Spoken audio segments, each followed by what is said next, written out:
Hooters has closed more restaurants. Starbucks is shuffling its organization again. And Cracker Barrel gave an update on its approach to tariffs.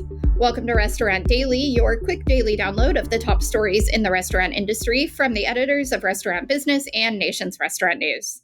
I'm NRN Managing Editor Leanne Zinsmeister. And I'm RB Managing Editor Heather Lally. Hooters abruptly closed another 30 or so restaurants on Wednesday.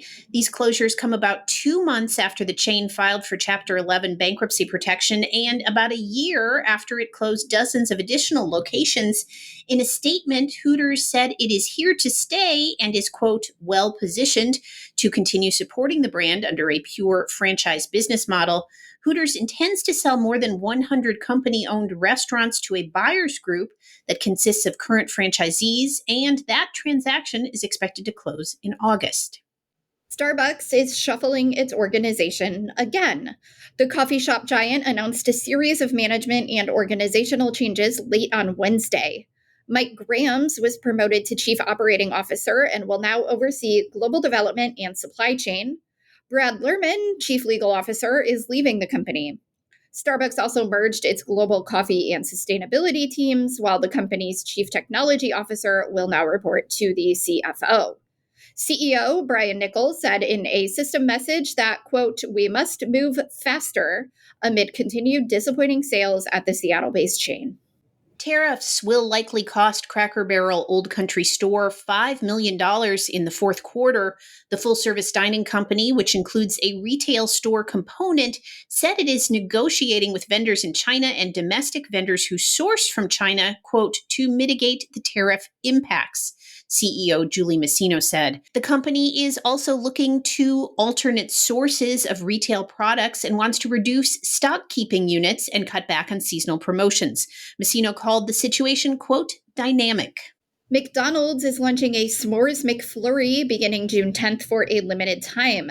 This comes on the heels of the chain's Hershey's chocolate chip frappe introduction. These types of innovations should pick up for McDonald's, which recently created a category management team to focus more deeply on beverages and desserts.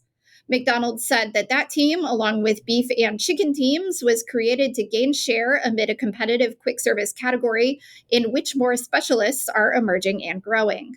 Sweetgreen paused its seasonal LTO strategy last year to focus on launching steak, and it may have lost some of its core customers in the process.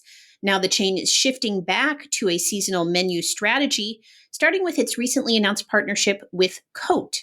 During William Blair's 45th Annual Growth Stock Conference this week, CEO and co-founder Jonathan Neiman said seasonal offerings drive frequency and customer retention. The company also plans to sharpen its focus on value, including offering $13 bowls on Mondays. Dutch Bros wants to sell more food to sell more drinks. The drive-through beverage chain has been testing an expanded food menu inside its restaurants, including a pair of sliders, a chorizo wrap, and a Dutch waffle. But it is being deliberate because they would be the first hot items on the chain's menu. While food traditionally has a lower profit margin than beverages, the company believes that it can capture more beverage occasions from customers who want a bite to eat in the morning. The company won't expand food if it can't be done well operationally, but so far, so good, executives have said. Denny's little sister is getting a makeover. David Schmidt, president of Orlando-based Kiki's Breakfast Cafe, has implemented a new design and menu updates for the 18-year-old concept. The brand recently opened its 73rd location in Dallas and features brighter colors, more booths for privacy, and updated decor with lighter ceilings, walls, and softer color schemes. With 140 units under development across 7 states, Kiki's growth has accelerated since Denny's acquired the brand in 2022. KFC is bringing back its Fill-Ups menu, which features full meals for $7. There are 4 options, each with an entree, side, dessert, and drink. The promotion coincides with the launch of F1 the Movie, which debuts in theaters June 27th, starring Brad Pitt. Starting June 9th, KFC will also feature its version of Dirty Soda with the new Mountain Dew Sweet Lightning Peaches and Cream Soda. Papa John's is making the Shack-a-Roni pizza a permanent menu item. The collaboration with former NBA star and Papa John's franchisee began as a limited time offer in 2020 and has been back several times. Now the extra large, extra pepperoni pie is back for good. The Star Restaurant Group is bringing Pastis, its New York City-based French brasserie, to Nashville this summer. The new 2,774-foot restaurant will seat 170 indoors with an 18-seat bar and a 75-seat patio opening later.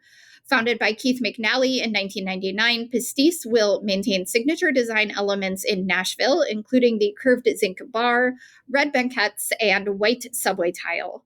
The menu will feature French bistro classics like onion soup and steak frites. This marks the fourth Pastis location, joining New York City, Washington, D.C., and Miami. Michelin-starred chef and restaurateur Jacob Bickelhaupt was arrested on Monday in Florida after reportedly assaulting a woman believed to be his wife at his home. Bickelhaupt is the chef and owner of Conroe in West Palm Beach, a Japanese-inspired tasting menu concept that earned a Michelin star last year. It's not the first time Bickelhaupt has faced such charges. He reportedly was also charged with assaulting his ex-wife in Chicago in 2017, which led to the closure of his restaurant 42 Grams. The chef has been open about struggles with sobriety, though Conroe's website indicated he was 5 years sober. And that will do it for today's episode of Restaurant Daily. I'm Leanne Zinsmeister. And I'm Heather Lally. Have a great day. Thank you for listening to today's episode of Restaurant Daily. Rate us on Apple Podcasts, Spotify, and subscribe.